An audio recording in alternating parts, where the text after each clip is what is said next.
I'm not a politician. So the war is happening because of the politics, you know.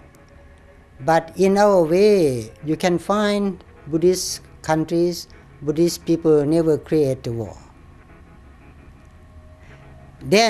But we emphasize the war in our own way of life.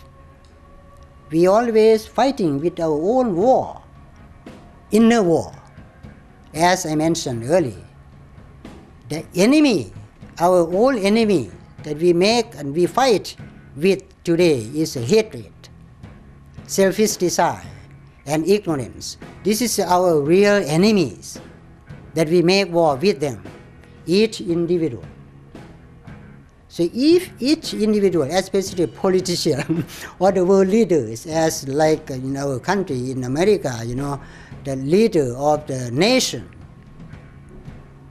can defeat these enemies, hatred, selfish desire, and ignorance, we have no war outside. No outside war, no external war.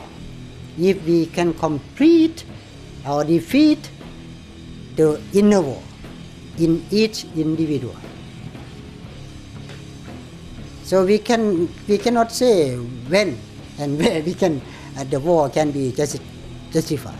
So that depends on the individual. If we can fight with our own enemies, that we can expect that justice would be there.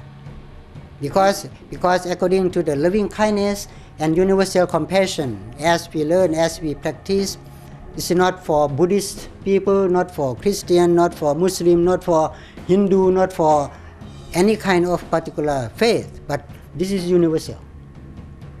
Love, loving kindness, and compassion does not belong to anybody, but that's universal.